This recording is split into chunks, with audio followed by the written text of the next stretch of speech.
Sahabat-sahabat sekalian, kita lanjut ke bab berikutnya, yakni awal mula saya menjadi CPNS. Ya, ini agak menarik. Saya mengajar pertama kali di Min Cicayur ketika itu Juli 2024, Juli 2004. Ngajar seperti biasa. Ketika itu ngajar kelas 3 ya, ngajar kelas 3. Saya yang notabene mahasiswa diadaptasikan dengan anak kelas 3 sempat kerepotan. Bagaimana ngajar anak-anak kelas 3 seperti ini? Wah, sempat awal-awal ngajar sempat down. Wah, seminggu ngajar itu suara habis. Karena buat teriak-teriak ngatur anak, namanya juga anak kelas 3 ya. Dikondisikan susah. Susah dikondisikannya. Tapi alhamdulillah saya kuatkan. Ini adalah pekerjaan saya sesuai dengan penjurusan saya. Bismillah, pokoknya saya yakin, saya kuatkan diri saya pribadi, insya Allah bisa gitu aja. Alhamdulillah, perlahan-perlahan seiring berjalannya waktu 2004, lanjut 2005, 2006, 2007, 2008, 2009. Di tahun 2009 itu ada instruksi dari pimpinan kantor bahwasanya seluruh guru honorer yang punya SK mengajar 2005 silahkan mengumpulkan berkas-berkas. Jadi berkas semua yang berkaitan dengan mengajar itu suruh ngumpulin semuanya. Saya pribadi tidak tahu ketika itu maksud apa dan tujuannya untuk ngumpulin berkas. Kami kumpulkan berkas teman-teman semua, kebetulan di sekolah kami ada 3 orang, kami ngumpulin berkas mengajar, kemudian yang KTP, KK semuanya sudah ngumpulin semuanya. Nah, saya pribadi tidak menyadari bahwasanya ternyata dari pemberkasan itu ternyata itu adalah cikal bakal untuk SKPNS, CPNS ketika itu. Alhamdulillahirabbil alamin, di September 2010 SK CPNS itu turun. Jadi ketika itu, mohon maaf ya, agak berbau politik, ada selentingan bahwasanya itu adalah program dari Pak Presiden ketika itu, Bapak Susilo Bambang Yudhoyono, katanya program dari Pak Presiden. Kami sebagai guru tidak memikir sampai ke sana ya, yang penting tiba-tiba SK turun, itulah yang syukur yang saya rasakan, syukur yang teman-teman rasakan ketika itu. Alhamdulillah. Nah, inilah kemudian yang menjadi titik awal saya pribadi akhirnya kenapa sampai bisa tersangkut dengan pinjaman bank. Ketika menjadi CPNS ketika itu, teman-teman semua sudah sebagian nawarin, ayo SK-nya kita sekolahkan, bahasanya dalam tanda petik ya, disekolahkan bahasanya itu.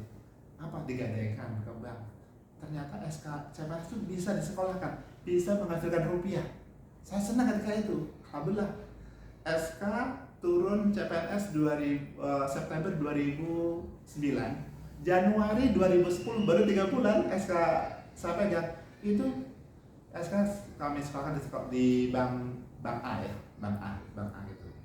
Disekolahkan, alhamdulillah dapat ketika itu 35 juta. Jadi pihak bank memberikan stimulus, semua CPNS dipermudah. Meski kan CPNS kan gajinya belum full ya, CPNS itu baru 80%, belum 100% ya. Tapi bank punya kebijakan loh, boleh minjem, tapi maksimal cuma 35 juta. Nah, dari situlah saya diskusi sama istri, ya kami menikah tanggal 9 November 2006. 2010 berarti baru 3 tahunan lah kami mengajukan pinjaman, mengajak istri ke bank, tanda tangan bersama di atas materai dengan pinjaman nominal 35 juta dengan angsuran kalau nggak salah 1.250.000 ketika itu selama 5 tahun. Nah, entah mengapa minjam bank itu ternyata membuat kita ketagihan, membuat kita itu pengennya ngutang gitu. 2 tahun kemudian di 2012 kami top up lagi. Namanya top up itu kita minjam pinjaman yang kemarin kan 35 juta, baru jalan selama 5 tahun durasi waktunya, baru dapat 2 tahun kita perpanjang lagi. Jadi yang kemarin dipinjam kita tutup pinjaman yang kemarin, kita minjem pengajuan yang baru lagi. Tentunya bukan 35 juta dong. Jadi naik 140 juta. Ketika itu saya dapat tawaran rumah yang sudah siap huni di samping masjid persis. Rumahnya udah rapi, samping masjid lagi. Siapa yang gak tergoda kan? Jadi aroma surga itu sudah membahana kemana-mana ya. Kita tinggal 5 langkah nyampe masjid, tinggal lompat lah bahasa singkatnya seperti itu. Alhamdulillah, itu rumah harganya 140 juta. Kami versi lagi, kemarin saya minjem 35 juta untuk beli tanah di komplek kami. Tanah 150, harganya 47.500.000 ketika itu. Karena kurang yang 35 juta kemarin, saya minjem ke rekanan Bank A ya, dan masih pinjaman KTA, kredit tanpa agunan. Ditambahin 12 juta, akhirnya tanah yang itu sebenarnya rumah ya, tapi rumahnya sudah nggak bisa layak huni. Saya beli ketika itu 47.500 buat investasi lah buat kedepannya gitu. Tapi di 2012 dapat tawaran tuh rumah yang sudah rapi tapi masjid. Akhirnya saya diskusi sama istri, bagaimana nih rumah yang pertama tadi, tanah yang pertama tadi kita jual aja deh. Kita jual, akhirnya laku 75 juta. Kami buka harga 75 juta. Ada tetangga yang nawar tuh, ya udahlah Pak, 74 lah, kami diskon 1 juta aja. Alhamdulillah 74 juta dapat dari rumah yang pertama. Kemudian yang 140 juta, mohon dicatat ya sahabat-sahabat sekalian, minjem di bank itu tidak seindah yang kita harapkan. Kita minjem 140 juta, tidak terima utuh 140 juta. Saya nutup yang kemarin saja, itu nutupnya 74 juta sekian. Padahal minjemnya cuma 35 juta ya, yang kita terima cuma 74. Kenapa? Ya karena bunganya berjalan terus. Ada bunga berjalan, ada denda di sana gitu. Ya akhirnya nggak apa-apa. Karena niat kita sudah sangat tinggi pengen segera punya rumah, ya udah kita eksekusi aja semuanya. Ada ngajak lagi istri ke bank, tanda tangan di atas materai pinjaman 140 juta.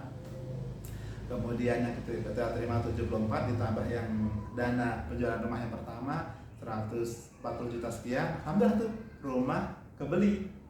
Nah, ketika kami mau pindahan, ternyata rumah samping masjid ini memang kelihatannya kokoh dari luarnya. Ketika kita masuk ke dalam, ternyata Masya Allah bocor semuanya, semua titik ini. Ya Allah, kok jadi begini? Kalau kita pindah sekarang malah berantakan, nanti nggak bisa ditempatin. Akhirnya kami pribadi sama istri diskusi, manggil tukang aja. Pak tukang, tolong cek ke atas deh. Ini apa yang menjadi sebab musabab rumah kok pada bocor semuanya gitu. Setelah dicek ke atas, saya pun akhirnya penasaran, ngikut juga naik ke atas. Ternyata rumah itu atapnya ada 2 macam. Yang depan itu segitiga, membuang airnya ke kanan sama ke kiri, sampai kanan sampai kiri. Yang belakang bentuknya limas. Nah, perpaduan antara limas atap belakang sama depan itu kan banyak talangnya. Nah, dari talang inilah yang menjadi biang keladinya rumah tuh bocor di mana-mana. Akhirnya kami diskusi sama Pak tukang ini bagaimana nih agar rumah tidak bocor bagaimana? Akhirnya ini dirombak total akhirnya atap itu. Yang saya tabungan ketika itu cuma ada kurang lebih 15 jutaan. Ya udah kita eksekusi, kita sepakati, jadi talang dibuang semuanya. Jadi atapnya dibikin cuma 2, depan sama belakang segitiga, tapi ngebuang airnya depan sama belakang, talangnya tanpa talang, jadi talang dihilangkan semuanya. Alhamdulillah, yang sama Pak tukang untuk menekan biaya, yang depan pakai genteng yang lama, yang belakang pakai asbes. Tetap remnya pasti pakai kayu yang lama, kebetulan masih bagus. Alhamdulillah, ternyata qadarullah, anggaran kita cuma 15 juta, setelah kita kalkulasi semuanya ternyata habis 37 juta. Allah karim. Itu minjem kita minjem kemana-mana, ke koperasi, ke teman-teman, yang penting rumah bisa berdiri.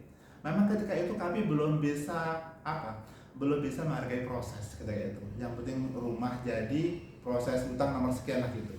Nah, akhirnya di bulan Januari 2013 kami pindahan. Alhamdulillah kan kami senang ya, rumah baru, dekat masjid, semuanya serba baru. Hati ini kan berbunga-bunga sama istri, alhamdulillah. Ketika itu istri juga lagi hamil anak kedua kan, udah alhamdulillah kami plop lah gitu. Tapi kami tidak tidak menyadari bahwasanya pinjaman itu membubukti itu, kami belum menyadari sama sekali, bahayanya pinjaman. Kembali ke tadi, pinjaman 140 juta itu angsurannya ketika itu 2,5 juta, naik lagi. Tapi entah kenapa kemudian karena gaji saya kan minim ya, karena habis buat bayar angsuran itu setiap 2 tahun sekali kami top up. Apa tuh top up? Jadi seperti tadi, kita minjem dengan nominal yang lebih tinggi, yang kapan kita tutup, sisanya kita ambil. Minjem baru nominal yang lebih tinggi, sisanya buat tutup yang kemarin, sisanya kita ambil. Seperti dan itu terus. 2012 terakhir 140 juta. Kemudian 2014 kami ngajuin lagi 200 juta. Yang kita terima cuma 63 juta ketika itu. Allah karim. Ya sisanya sangat jauh. 200 juta kita ngajuin pinjaman, yang kita terima cuma 63 juta. Apakah selesai di situ? Tidak. 2015 kami minjem lagi 235 juta. Yang kami terima berapa? Ketika itu kurang lebih 47 juta. 235 juta pengajuan, yang kita terima cuma 47 juta sekian. Dan itu nggak tahu, tiba-tiba kami itu ketagihan, istri sampai pusing kan, sebentar ke bank, sebentar diajak ke bank untuk tanda tangan aja, yang penting cair. Istri kan senang juga sih dapat selisih ya dari nominal itu, dia senang ya. Tapi pinjaman ini kan angsurannya tambah gede. Yang pertama dulu 1.250.000 selama 5 tahun, kemudian yang kedua 150 juta 2.500.000 selama 8 tahun. 2014 itu angsurannya 2.750.000 selama 10 tahun. Kemudian yang terakhir kami ngajuin lagi, mohon maaf kalau tidak salah di Maret 2017. Saya ngajuin berapa? 295 juta. Angsurannya berapa? 3,7 juta. Selama berapa? Maksimal yang diambil bank itu tenornya 15 tahun. Kami ambil, yang penting duit cair ketika itu. Kami benar-benar tidak menghargai proses ketika itu. Kami belum mengerti tentang apa pentingnya berproses. Jadi yang penting kami hajar, kami sikat semuanya. Dah yang penting duit cair itu aja dah. Akhirnya minjem di ACC sama bank 295 juta, angsuran 3,7 juta kali 15 tahun. Padahal kalau kita hitung ya, mohon maaf, pinjaman 295 juta, kalau kita bayar normal 3.700.000 dikali 15 tahun kan 180 bulan ya. 180 bulan dikali 3,7 itu 660 juta. Bayangin, minjem 300 juta, baliknya 660 juta selama 15 tahun. Apakah nanti kita bisa sampai tuntas? Enggak. Yang saya rasakan, yang kami rasakan minjam ke bank itu tidak sampai 5 tahun sudah pengen ngutang lagi. Dan benar juga apa yang saya prediksi. Maret 2017 saya minjem 295 juta, di akhir 2017 November saya udah ngajak pinjaman lagi. Apa jawaban bank? Allah karim. Bank tidak kasih, Pak, mohon maaf Pak, Bapak kalau ngajuin pinjaman lagi harus di atas 300 juta. Dan itu gaji Bapak sudah tidak nutup untuk bayar angsuran itu. Allah karim. Nah, saya diskusi sama istri. Nah, ketika itu, mohon maaf ya, saya pribadi tidak ada niat membuka aib seorang guru, bukan, tidak. Saya kan guru, saya menjaga kode etik untuk teman-teman sahabat guru semua. Di sekolah kami, mungkin di sekolah lain juga sama, suka ada ngadain tabungan. Anak-anak kan suka pada nabung tuh. Mungkin ada beberapa sekolah tidak, tapi hampir mayoritas sekolah tuh ngadain tabungan. Nah, saya ketika itu ngajar kelas 5 dikasih amanah suruh megang tabungan, dan tidak tanggung-tanggung. 3 kelas saya pegang tabungannya, kelas 5A, B, sama C. Saya pegang tabungan. Nah, tabungan kita catat, kita rekap, kita rekap kan, kita kalkulasi gitu. Karena gaji sudah habis semuanya untuk bayar angsuran itu, akhirnya apa? Duit tabungan kami dipakai buat apa? Buat belanja harian, buat beli buah, jajan anak. Dan ketika itu kami kuliah lagi, istri kuliah juga di salah satu kampus di Ciputat. Istri ngambil PAI ya, ada teman nawarin beasiswa, daftar, dan saya ngelanjutin. Saya kan jurusannya pendidikan bahasa Arab, karena di MI ini kan guru kelas ya, akhirnya saya ngambil program PGMI yang program guru kelasnya. Saya ngambil program jadi bahasanya apa ya, jadi kita kuliah 2 tahun lagi, jadi program konversi. Saya beringat program konversi. Jadi mata kuliah yang sudah kita ambil kemarin tidak perlu diulang lagi, cuman bayar sekian per SKS-nya. Akhirnya kami, nah dari situ kuliah, istri saya untuk kebutuhan sehari-hari. Dan masya Allah, namanya buku duit tabungan itu duit panas. Karena kita terlena, itu duit kita pakai aja tiap bulan. Nah, ketika mau dibagikan di bulan ke-10, Allah karim. Sahabat-sahabat semua, percaya atau tidak, itu saya pakai tabungan itu saya kalkulasi 37 juta. Sampai saya speechless, saya nggak bisa ngomong ketika itu. Ya Allah, saya bilang ke istri, ini mah lihat ya, yang kita pakai segini. Itu juga kaget, masa iya sih? Iya ini. Akhirnya saya instruksikan ke anak-anak kalian kelas 5A, B, C, buku tabungan kumpulin semuanya.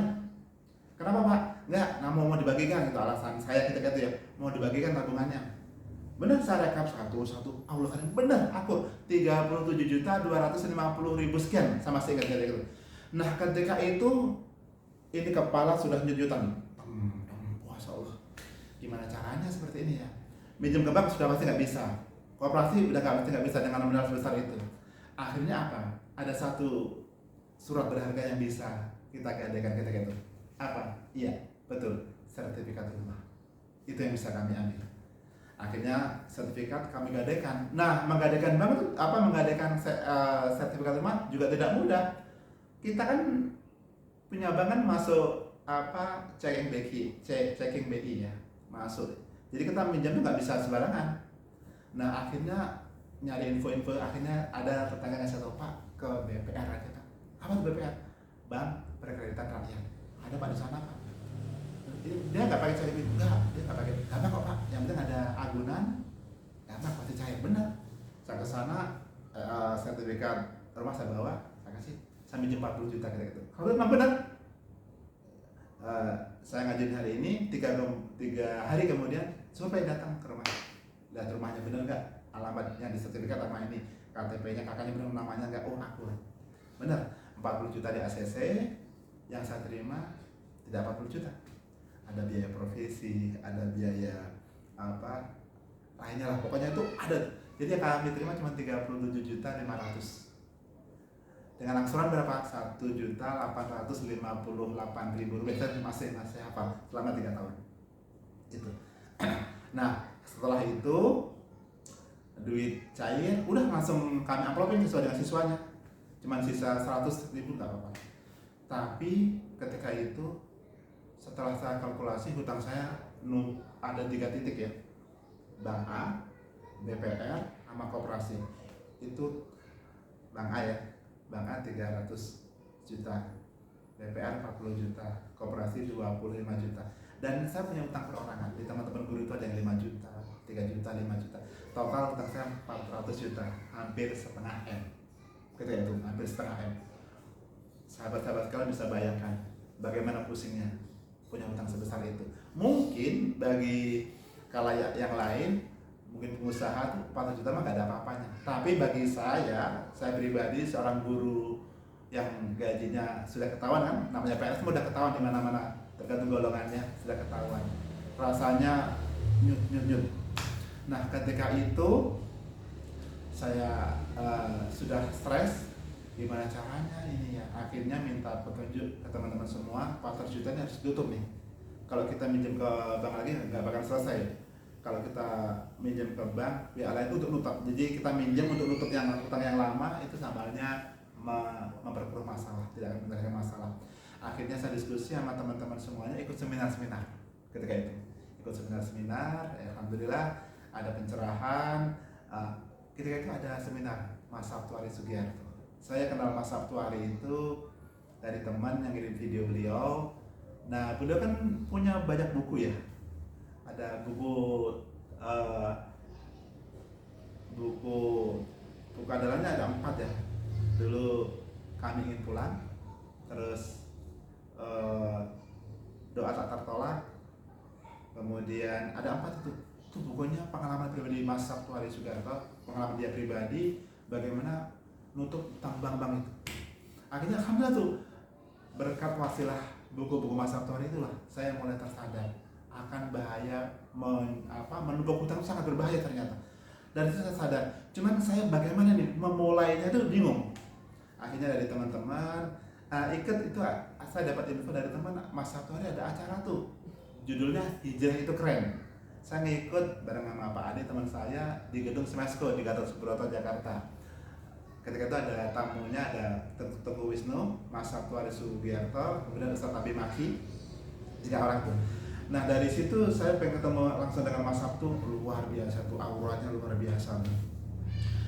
Beliau orang yang nggak punya utang itu ternyata fresh pikirannya fresh, nggak ada beban sama sekali. Cuma saya pengen kayak Mas Sabtu, caranya bagaimana ya bingung, memulainya dari mana tuh yang bingung saya, bagaimana caranya ya. Nah Pak Ade yang ikut seminar bareng saya di gedung Smesco Gatot Subroto itu, saya kan berdua naik mobil dengan beliau di dalam mobil, dalam perjalanan pulang saya curhat ke Pak Ade, saya pusing. Emang kenapa Pak Iman pusing? Saya punya hutang nih Pak, angsuran tiap bulan tuh 7 juta totalnya. Allah, gede amat Pak. Terus ada nggak saran dari Pak Ade bagaimana nih ketika ada masalah seperti ini?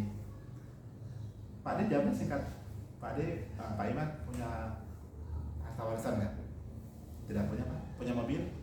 Tidak punya Pak. Rumah itu rumah sendiri? Saya jawab, iya. Sertifikat atas nama Bapak sendiri? Iya. Pak Ade bilang, Pak itu rumah jual Pak. Allah karim. Pak, saya belum jawab. Kalau itu rumah saya jual, saya tinggal di mana Pak? Ya ngontrak. Jawabannya enteng, ngontrak aja. Waduh, apa kata tetangga Pak? Apa kata teman-teman? Saya kan PNS. Masa iya PNS ngutang Pak? Ngontrak Pak? Apa nggak malu? Muka motor di mana ini Pak? Ya kan. Tapi dari situ sesampai rumah saya mikir juga, jual rumah. Bagaimana jual rumah ya? Nah, kemudian ikut beberapa seminar, akhirnya diputuskanlah untuk rumah itu dijual. Tapi ketika itu saya masih sempat kepikiran untuk pulang kampung. Udahlah, pulang kampung ke Kediri aja, ke Jawa Timur lah, hidup dari nol lagi deh gitu. Ternyata tidak mudah juga karena saya harus ngurus mutasi pegawai ya, dari Banten ke Jawa Timur kan biaya tidak sedikit. Kemudian ini mengkondisikan, adaptasikan teman-teman, anak-anak, istri ini kan harus dari nol lagi, itu yang tidak mudah. Nah dari situ kemudian rumah itu kami jual. Nah dari situ kami ada